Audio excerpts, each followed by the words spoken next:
Hello, everybody. I'm Matt Putra. I'm the CEO of 8X. We are a firm of fractional CFOs and finance professionals, and I'm your host of Conquering Complexity, Breaking Barriers to Sustainable Growth.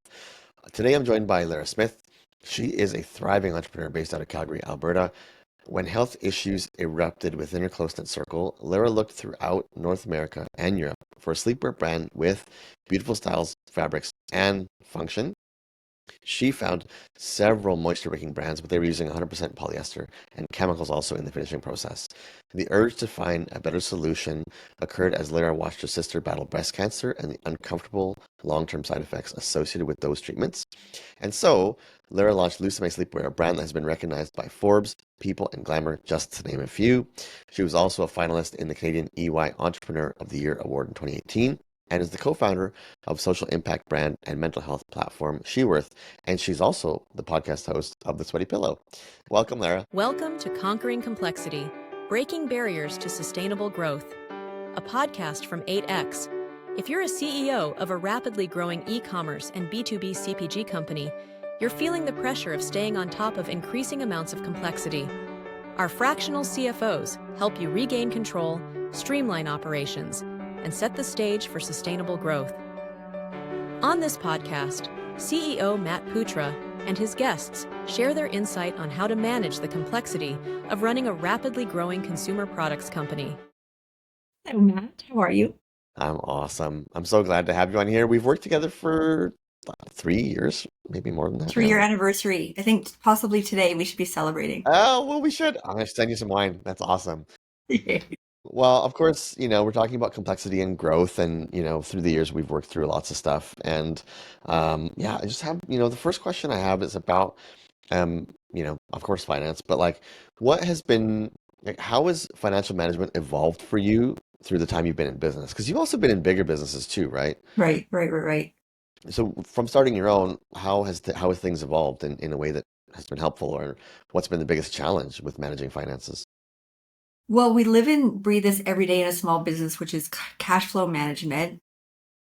Being in big corporate companies where money isn't really an issue, but then it somehow always is. If you're in retail or D2C, if you're serving consumers, like it is tense when you're in retail, knowing the first kind of 10 months of the year are not profitable and you bang a lot on the last 2 months. So cash flow has been a challenge. Inventory management is always a challenge because I'm such an entrepreneur. So I have glass half full and they're going to come and they're going to buy, and I can get ahead of my skis on buying inventory and constraining capital. So and I'm not blowing smoke because I'm not that type of person, but thank God for your group keeping me under control, because you guys you give me a view that can help us manage the business, and you let me go a little bit on some things, but you're like, hard stop. If this isn't working, you can't spend. So it's having that tension with you and with Pat and with your team that has saved the day many times. I mean, I think to your credit, you allow us to play the role of Chicken Little and be scared. And Yeah. you don't get too upset about it. Some people don't like it, but we've sort of found an interplay that works. And like, one of the systems can be hard. So if you're talking about trying to manage inventory, but then also a good view of where customers might want to purchase. And so how have you found the balance? I mean, yes, we talk and everything, but like, how are you estimating what customers might come in or what B2B deals might close? It's been really challenging because we get surprises, good surprises, but you can't predict and forecast based on surprises. So because we're growing, there hasn't been a stable pattern, which is why it's so helpful to have you kind of keep controls, and we do scenario plans. D2C has been a challenge, and try to forecast what that could look like. But believe it or not, as challenging as D2C has been, there's a pattern in D2C, whereas for 10 years, 50% of our volume becomes in November, December. So there is a bit of a pattern there, whereas B2B has been all over the place. You guys keep us in check. Also, we have a AI-based inventory forecasting system Oh, interesting. that helps us out. There's still, no matter what, it's always art and science to forecasting inventory.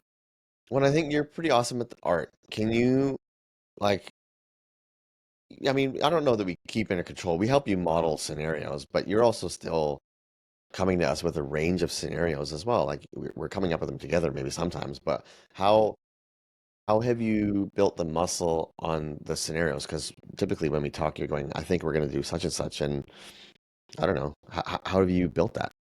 I go bottom up by B2B accounts.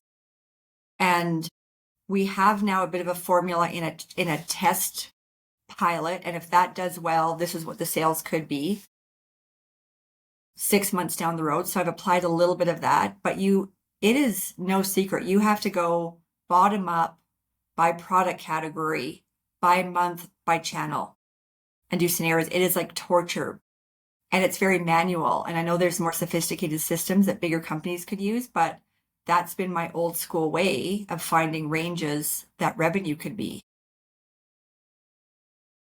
Yeah.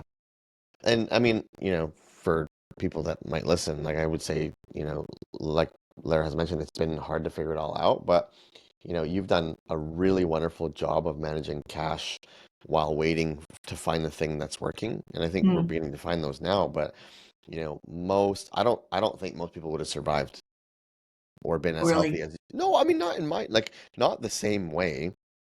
You're not like debt ridden, you're not like scrambling all the time. You have reserves, and I don't see that often. So I'm trying to figure out how to ask the question, like, how did you get there? Because we do the same things with you as we do with others, and yet you're still one of the healthier ones. Do you know what I mean? I know what it is. What is it? And I found out something else that I'll tie back to the story. I am cheap. And so I don't accept even something like printing our postcards for D2C. And people just accept quotes. And I'm like, I don't like that. And you're going to go back and I save, I think, and you've taught me this about kind of the fixed costs versus the variable costs, but our culture around here, even ordering poly bags for things, like I am culturally cheap, and it's like I bring pens from home and we're not screwing around here. Like you have to be cheap. And then we've just hired a woman who is based out of Kentucky, and she worked directly for Jeff Bezos as one of 5 direct reports at Amazon. This is Randy. And when there was a problem, Jeff would dispatch one of these people.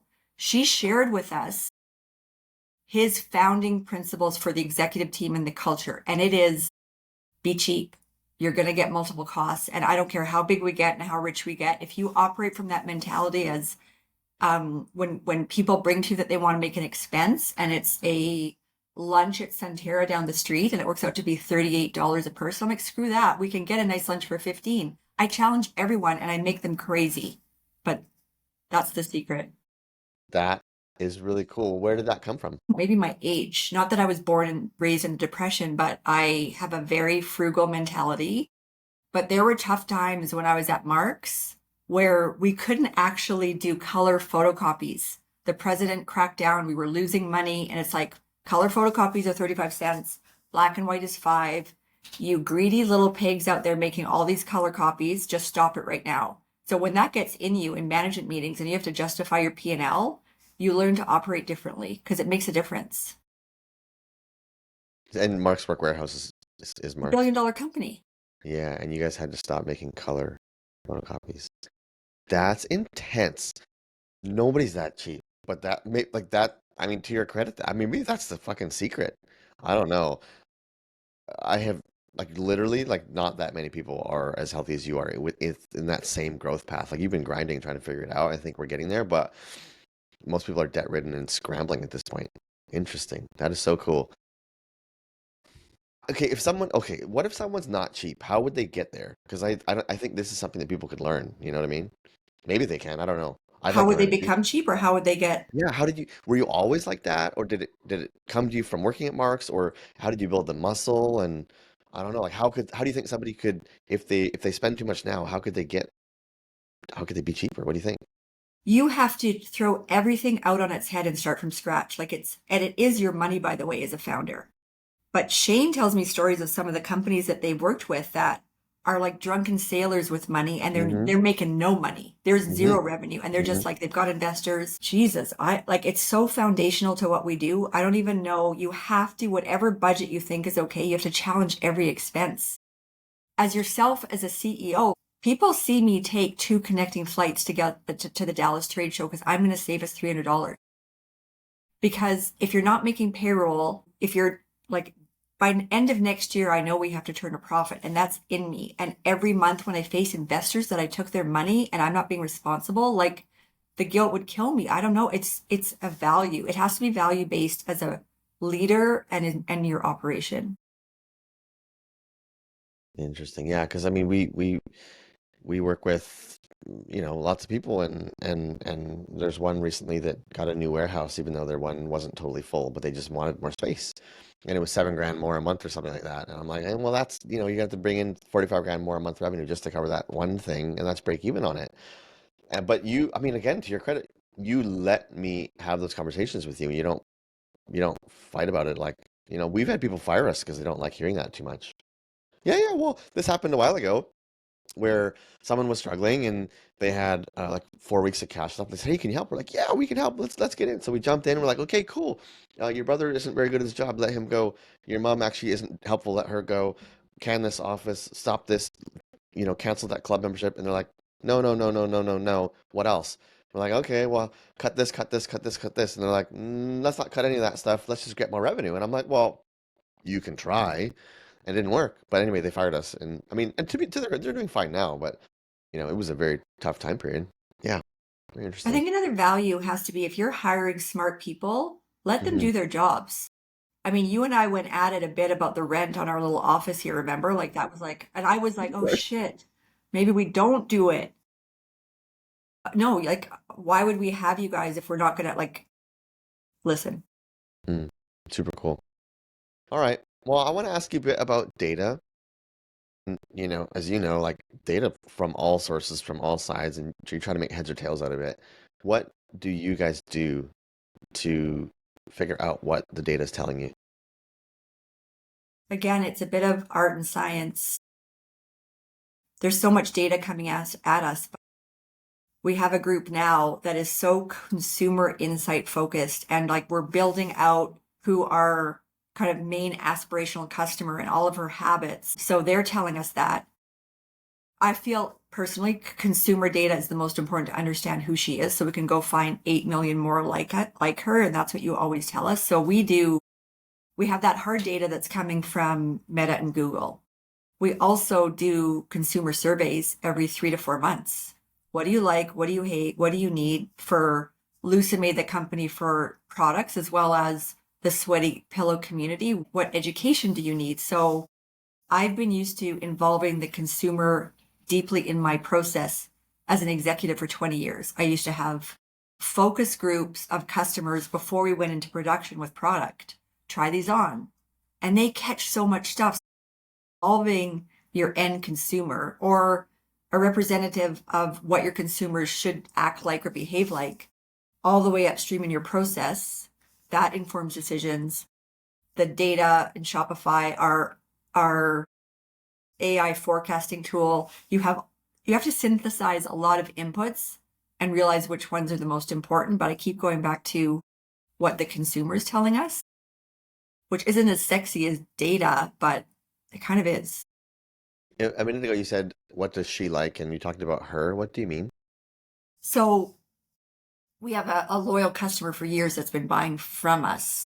So as we're creating a new line of next year's sleepwear, we want to add something with lace. We want to add something with built-in shelf bra because in my little mind, I think that's a cool idea. If you have 10 of your best customers in front of you and they try all those things on and they say it's dumb, but I thought my research on the market, my trend reports, and my little brain thought it was a good idea. If she says that's a stupid idea, we don't go forward with production because she doesn't like it. It's not comfortable.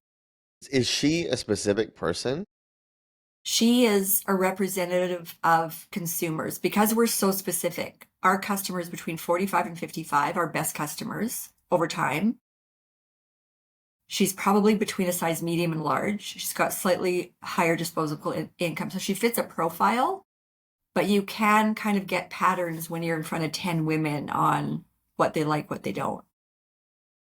I also don't know, nobody else I've ever worked with has talked like that, like she and her, when they talk about who they're selling to, like she likes this and we're gonna do this for her. I've never heard, no, not one other person actually. I never told you that, but that's always struck me. Nobody, not one person in 5 years has ever talked like that about their avatar or whatever. They go my Yeah, yeah, avatar, yeah. or they go they, or they go our customers. But you say she likes this, she wants that, she doesn't. Like you talk about a person, as if it was a person.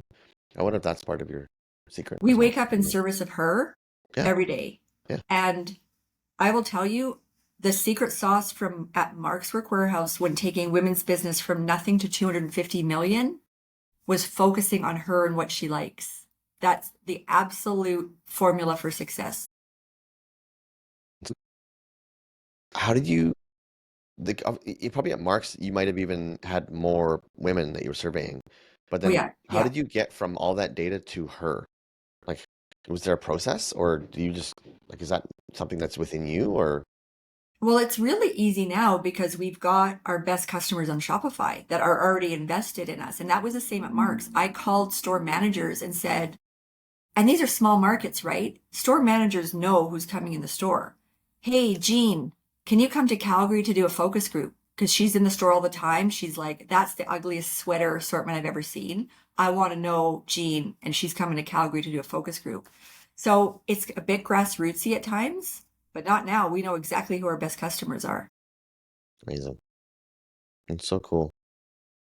And you say that a lot. We wake up in service of her. You probably said that 1,000 times since I I've know known it's you. like old. Old, but I mean, again, like, is that part of the secret? Like, no one else I know talks like that. Yeah, it's super cool. Okay, well, I have a weird question, which is if a genie was to appear and grant you one wish that you could use on the financial side of your business, what would you wish for? You full time. We would Like, fight so much more. doesn't everyone answer that? I mean, some people do, but not everybody. No, because the money's going to come and we've got you full time on the business because you're so strategic and you're so responsible. Yeah. I Again, mean, not hey, work. it's not Oh, off the table. We can talk about it at some point. Depends on I you're a get sick, TikTok right? Of star now. running a business, Sometimes that's hard in itself, but yeah, interesting. Okay, good one. Well, everybody, What, we're gonna. Sorry, go ahead. is there something else I should have said? Like more No, money? Okay. no, no. You can say whatever you want, whatever works for Okay. you. It's Of like I course. want myself now. So everybody, we're gonna take a really quick break, and then when we come back, we're gonna learn just a little bit about Lara. You've spent over 20 years in corporate, and now you've stepped off the hamster wheel to run your own show as a fractional executive. Whether you're flying solo, leading a small firm, or running a boutique, Maven is your fast track to earning over $500,000 annually, and potentially more, without the grueling corporate hours. This is your shot at the freedom, flexibility, and independence you've worked so hard to achieve. By infusing your intellectual property into all aspects of your revenue generation, Maven transcends the limitations of other sales and marketing approaches. You'll have a pipeline so full that prospects who truly value what you bring to the table will be the ones knocking on your door. You'll work directly with Jay and Taz, who've led the way for over 30 years, helping countless executives make this leap. Contact J.Kingley at fractionalmaven.com. Spots are limited, so act now to build the business and life you deserve. Okay, everybody, welcome back. We are talking to Lara, CEO of Lusome, and Lara, let's find a bit more about you. What happened in your life that most explains where you are today? My sister's battle with breast cancer. You don't ever think something horrific will happen to yourself or your immediate family until it does. And that was the catalyst for me to do something more purposeful. And I had my cushy corporate job. Life was good. I made a lot more money than I did or I do. But I wanted to find purpose and passion and finding a solution for women that were trying to save their life in chemo and radiation that caused night sweats and then they couldn't sleep because they were sweating. We're not curing cancer, and it's such a massive thing that we just wanted to be able to find a fabric that could give women relief. So it's my sister's cancer diagnosis that changed me. Cool. What do you love the most about ecom and or CPG or retail, and what do you hate the most? What I love is making women happy because they wear our stuff and they send us emails. It's like, I was skeptical, but your shit works, and thank God. So we do give women comfort. That's a really great thing. What I hate is the goddamn D2C expense metrics, complication, pixel confusion, double attribution. A couple years later, it's challenging. It's that whole piece that, has anyone really figured it out for an extended period of time? Some people have figured it out for periods of time. Actually, there's a company called Chubbies that they may have cracked the code because they IPO'd and everything, but I don't know that anyone really figures it out for any decent amount of time. That makes sense. Yeah. And our last question. Oh, actually, no, I have. Oh no, last question. Who do you look up to, or who is your hero if you have one? Oh my God, my youngest son, Carson, Really? which you've met him, right? Of course. He's He's a wonderful human being. like the happiest. Like when I get annoyed about something ridiculous and Hmm. Carson's just so happy and easygoing, and he's got so many health and special needs, and he's so hardworking and so devoted and so kind to people. It's like, if I could only be more like him. Plus, it's very purposeful to work hard so that he'll have support and care for his entire life. So he's my hero. It's amazing. And this is the last one, which is what is the best way if somebody wants to get in contact with you? How would they get in touch? I'm on LinkedIn. I have Instagram, or Lara at lusome.com. Cool. Do you want to mention the sweaty pillow at all? Yes, I do. We this year launched a community on Matt's advice to get more women education and support on all things menopause. It's fueled of doctors and brands, and we launched our podcast, the Sweaty Pillow Podcast, which also delivers support, education, and resources for women navigating menopause. Awesome. Everybody go give that a listen. It's awesome. Lara, I want to thank you so much for being a guest on the podcast. And for those of you listening, be sure to subscribe. We're on all the major platforms, and we're also on YouTube. And remember, growth isn't just about scaling up. It's about keeping things simple as you do it. Keep conquering complexity and keep breaking through barriers one step at a time.